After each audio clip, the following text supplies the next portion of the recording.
Well, good morning. This is Pastor Michael Brown once again with Stories of Hope from the heart of our community. This morning, my guest is Julie Carter. Julie, God bless you. Welcome. Welcome. It's good to have you here. Thank you. It's good to be here. Now, Julie, you're on a staff now, right? Yes, I am. Well, what are you doing for us here at Kalamazoo Gospel Mission? I actually work at the front entrance, helping the people that come in, helping with the donations. Okay. Take them and make sure they get to the right place. How long have you been doing that? I got hired in June. Okay, So that's the good. end of June, and I love my job. Oh, that was my next question. How do you like it? Because you're always smiling, so you always Yeah, I make do. me think that Thank you. you're Yeah. happy. I am. I am happy. I love working here. I love working with the people. Oh, good. Well, that's the kind of person we want working here. Somebody who sees it as a calling, and someone who knows what the power of God can do. How did you get here to the Gospel Mission? Well, I was staying with my sister, and then she had to put everybody out. She was having someone come redo her house, and I had nowhere else to go. Oh. So my church family, my pastor and his wife came here because they didn't want me to come here unless they walked through first. Sure. So they came and toured the place with Miss Keisha, and so then they brought me here. Okay. You mind me asking what church you go to? I go to Bethel Baptist. Okay. We are out in Parchment. They are affiliated with the mission. Okay. We're big supporters of the Kalamazoo Gospel Mission. Good. Yeah. So they liked it here, and they liked what they saw, and so then they had you to come down. Yeah. So what was things like when you got here? Well, I was nervous because, I was bashful and shy anyway. So I was scared. I didn't want to be here. Just, Yeah. I'm assuming like any other person, Yeah. ashamed that I had to come here of all places, when I have all this family around. Right. So, yeah, it was scary. So in hindsight now thinking back and knowing what you know about Kalamazoo Gospel Mission right now, what do you think about that? You think it was a good choice for you? Yes, it was a great choice for me. Okay. It actually brought me closer to God. So my religion picked up, and with God, my relationship, that's what it is. My relationship with God increased. I enjoyed going to chapel when I didn't have to go. I still went. I just enjoyed it. And, GS, I was up in the GS. Okay. And there is two of the staff that are up there would, they'd preach, the gospel to us, which helped because I enjoyed it. Now, for our listening audience, what is GS? Good Samaritan. Okay. Which I never put that together with the Bible. And when they had Good Samaritan in the Bible, I never put that together. Okay. But, being here in a ministry, and when they told me that it was Good Samaritan, I thought that was awesome. Did you ever think you'd be working at a ministry? No, I didn't. Actually, this was not my line of work. My line of work was working with children and factory work. But then when they offered me the job, and I took a job, and I got to start knowing people and seeing how some really needed help. Yeah. And who were worse off than me, then I got that opportunity to get to know people and help them the best I could, and it's just a wonderful feeling. And so, that was part of the question I was going to ask. So, just how does it make you feel being able to have an opportunity to pour into the lives of other people the way that people have poured into your life since you've been here? I think it's wonderful. I think that God brought me here for a reason. Okay. And everything that happens, I think, is, God has control. So me coming here was a good thing. It was a successful thing for me. And it has just opened doors that I never thought would open for me. You learning much while you're here? They teaching you any new skills down on the front desk? Anything? Yeah, well, I can answer the phones, and I can multitask more than what I used to be able to, and I really enjoy that. And I open up a lot more. I don't just sit back and not talk. Okay, well, that's a good thing. Yeah. So now, I know usually when people are talking about coming to the gospel mission, one of the things that's on their mind is, man, I don't know, what is the food going to be like down there? Well, that too. Depending on who's cooking, yeah. So is it decent food? I mean, you. It is. There's a lot that they cook I can't eat. Oh. Because I'm diabetic. Oh. So okay. I can't, and they don't have a diabetic menu. That's something we need to look at. Yeah, because there's a lot of diabetics here that I have noticed, and working here as well. Well, I'm glad you bring that up. That'll give us something to look at. Yeah, because but other than that, yeah, it's pretty good. The kitchen staff is really friendly, and they do try to help the best they can. If you need something, they will get it for you. And the director, he's wonderful. Yeah. He has asked me to cook a couple times because I have cooked and brought stuff in for other people, and they tell him how good it is. So Randy does a great job. Yes, he does. I do really like Randy. If you want something special or something different, he will work on trying to make that happen. Oh, good. So, good. He works with the guests and the other staff here. So yeah, I really like him. I like the kitchen staff too. I think they do a wonderful job. Sometimes people don't get recognized, and the kitchen staff don't really get recognized. Oh, okay. And I just think that they need recognition because they do a wonderful job, and I'm sure it's stressful being in the kitchen, cooking, preparing meals, and so yeah. Now, the whole time that you've been down on the front desk, we've had the new single point of entry, right? So you weren't here before the new single point of entry went into place. How safe does it feel for you down there?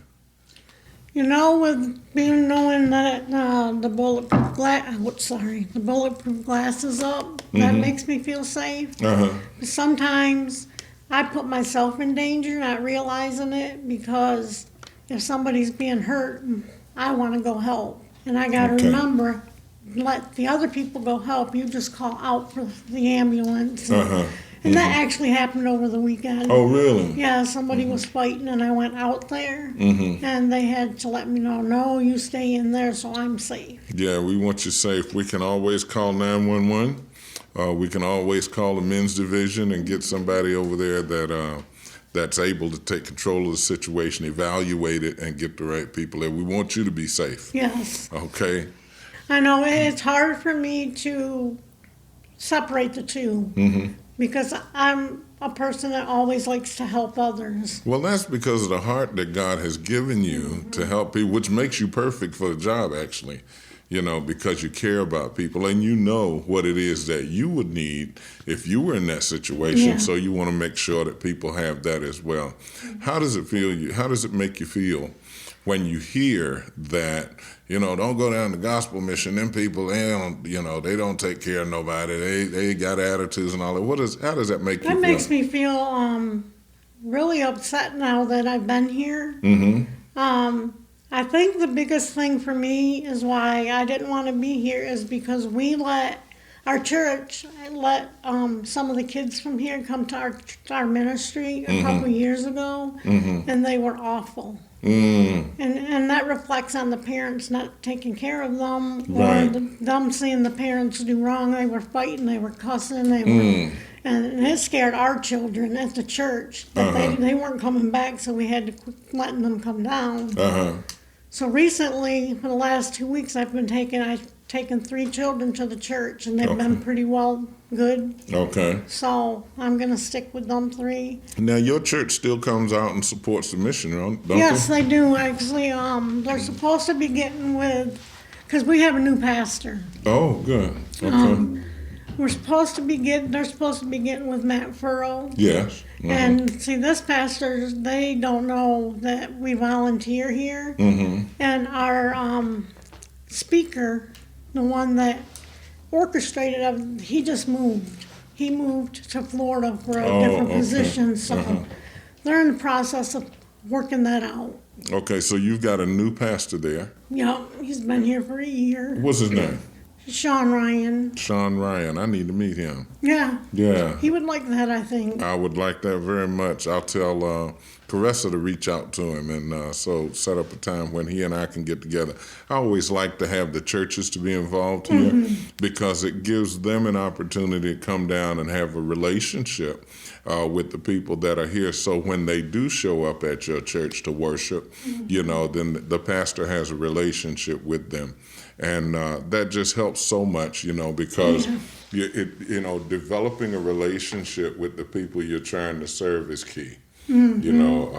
Without relationship, you end up with the kind of things that you were talking about, and then the pastors or whatever church it is, they feel that they can't correct anybody, they can't talk to the pastors to the parents because they don't have a relationship.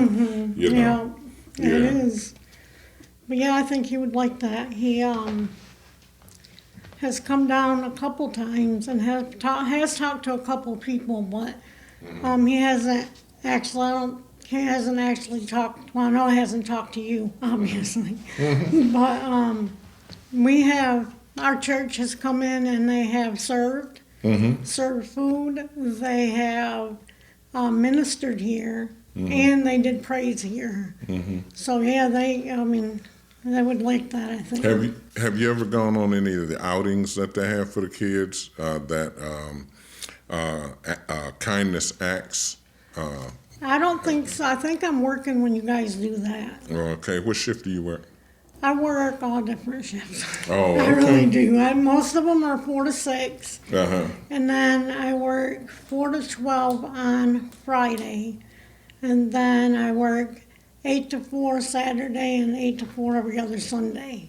Okay, so you do get time to go to worship at your church. Good. Yes, I do. Every other Sunday I go, and we have Zoom, so I can definitely watch it on there as well. That's great. That's great. I want to make sure that we are rotating people so that they get to go to their church, and we can always do that so that one person is not just every Sunday. That was my biggest thing when I first started. And they said, you have to work Sundays. I said, then we need to figure something out because that's taking me away from church. That's right, and we don't want to do that. Yeah, it's like nothing can come in between the relationship with me and God. That just can't happen. So they figured it out, and then I moved to a different shift.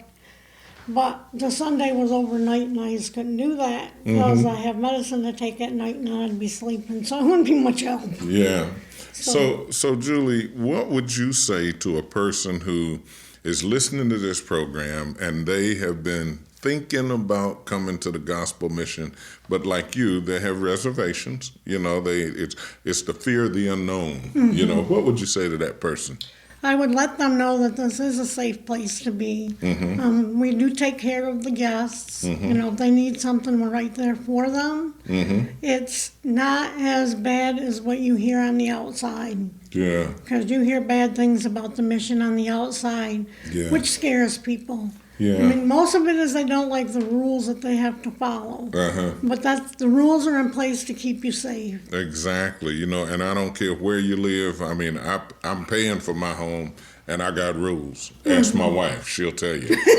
Most of them she put in place. Right. And so wherever you are, whatever you're doing, there's rules. And like you pointed out, the rules are here to keep you safe, to keep your children safe. Yeah, especially. Yeah.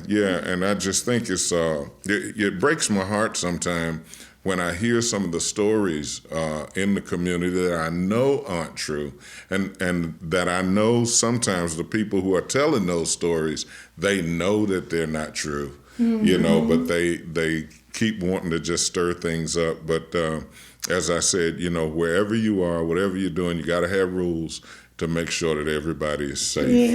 Yeah. I think the hardest thing for me about my job is when somebody comes in and it's freezing and they can't come in because we're full. It hurts me to have to tell them we can't have them here. Yeah. then that's the hardest thing. I especially if they got kids, that's the hardest thing for me to have to say to them. Yeah, yeah. Well, recently, within this last year anyway, COVID had a lot to do with that. Because the numbers of people that we're allowed to have, was lessened. And then the fact that we're going through this building project, then there again, there's other space that we normally would have that we don't have right now. But I'm excited because I know that somewhere around October, maybe around the middle of October, we're going to have a new facility. We'll have space. And hopefully after that time, we won't see a time for a while anyway that we're not turning that we are turning people away. Yeah. Hopefully don't want to do that. I wish that there was enough sensitivity that that we had a little bit more leverage about spaces that we can make available to people, but we just can't, Yeah, so it's hard. It's hard for us. Of course, people don't understand, and it's just like all we can do is pray for them. Yeah, for you coming here to work, coming here before you came here to work, when you first came, because there was a place for you that you needed a safe place to be and all of that. And there were people who really didn't know Julie. Yeah. They didn't know Julie, but they were the ones that were making sure that this place was here so that Julie and the next Julie that comes on would have a safe place to be. What would you say to those people? To the people that are here, well, I always tell people in my testimony when I tell it in the chapel room, lean on the staff. The staff here are here to help. And these are the same people that you guys are, abusing, but they're the ones that are going to be here to help you. Yeah. And that's what I say. If it wasn't for some of the staff here, I don't think I'd have been as far as I was. Okay. Because, I had a lot of things happening, so. Yeah. And I had them to lean on. And to the people who donated to help make sure this ministry was here, what would you say to those people? I would thank them very much, because it helps us all. It having does. them help us. And then it does help. And then now you're helping. Yes. So you've come the gamut. You came in needing help, and now you're at that place where you're able to help. Yeah. How good does that make you feel? It makes me feel wonderful. Uh-huh. Helping other people, I think, is what God wants me to do. Now, you've been on staff since, I think you said June. Yes. You have got to have a story. You have got to have a story about someone that you came in contact with that came in needing help and you were able to help them. Well, yeah, I do actually. Without calling any names. I won't say no names. One of the girls that was here before I got here, me and her are like best friends now. And she wasn't going to church and she wasn't reading her Bible and she was going down the wrong path. And I talked with her and we started being together all the time, and she's changed her life. Good. She goes to my church with me, and she doesn't do what she was doing, and she's become a lot better person. Yeah, and she can probably see her growth. She can probably see her growth Yeah, now. she does. And life is probably a lot more, how do I want to say this, less confusing, less challenging, because she's probably let go of a whole lot of things that she was doing that was creating challenge for her. And we have the same thing in common, really, with, we both have lost our mom. Her more recent than me. I lost my mom 18 years ago. But the pain doesn't ever go away. Yeah. So we can lean on each other at that time. Yeah. So that also helps.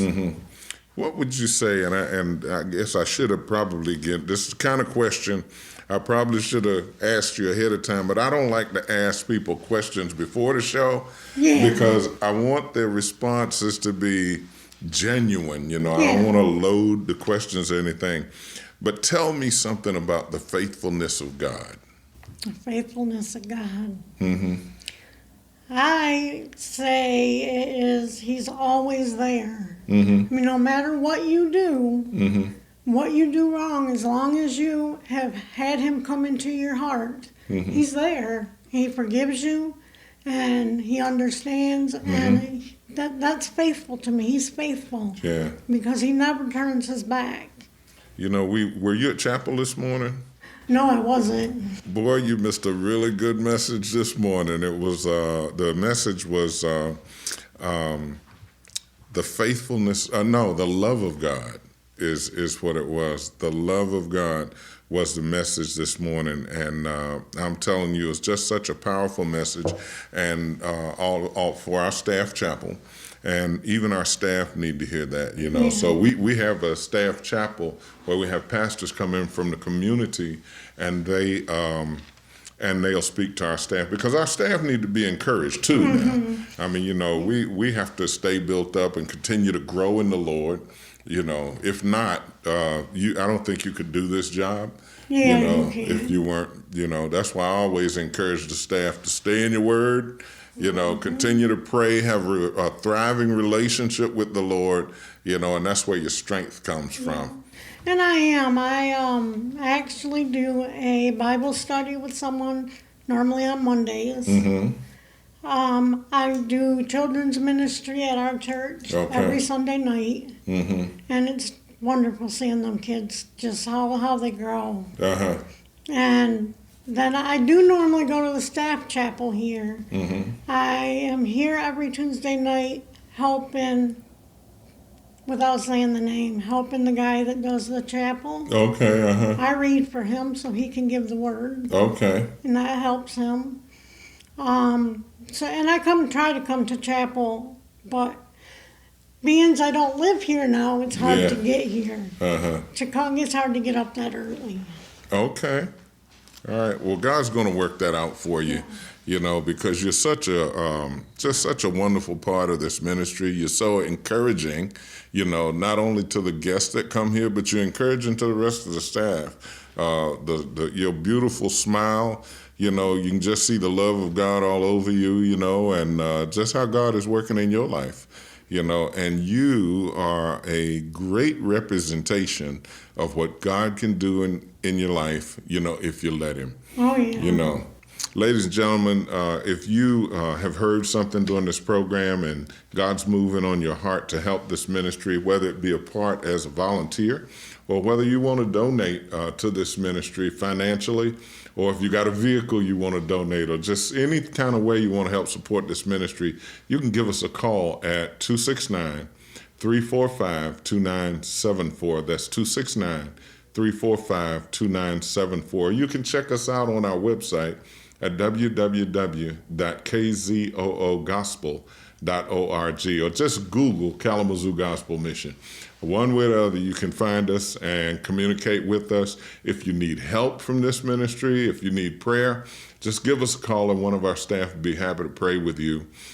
Julie, it's just been a pleasure to talk to you this morning. I want to thank you so much for coming down and just helping to tell your story to encourage someone else. Can I pray with you before we go? You absolutely can. Well, Father, right now, I just thank and praise you for Julie, God. I thank you that you sent her here to us. And while as I hear Julie tell her story, God, she talks about how this ministry has helped her. But God, I believe you sent her here to help us. And so it's been a blessing all the way around, and I thank you for it. I pray that you continue to teach her, God, from your word. Continue to allow her to feel your love, God, all over her. And just continue, God, to build her up and let her know the love that you have for her. Father, I pray for my listening audience this morning. For everyone that's tuned into this program, God, I pray that you bless them. I pray for those, God, who are struggling in life, that you would cause them to just take a moment and pray and ask for your intervention in their situation. I pray God, that if they need help or if they need encouragement, that you would allow them or direct them, God, to call Kalamazoo Gospel Ministries and get the encouragement, get the help that they need. And I just pray, God, that you would bless them from the crown of their heads to the soles of their feet, God. We know you love them. We know you love us. And God, we just worship you in everything that we do. In Jesus' name, amen. Amen. God bless you for tuning in today. This has been Pastor Brown with my guest, Julie Carter, with another segment of Stories of Hope from the heart of our community. We'll see you here next week, same time. God bless.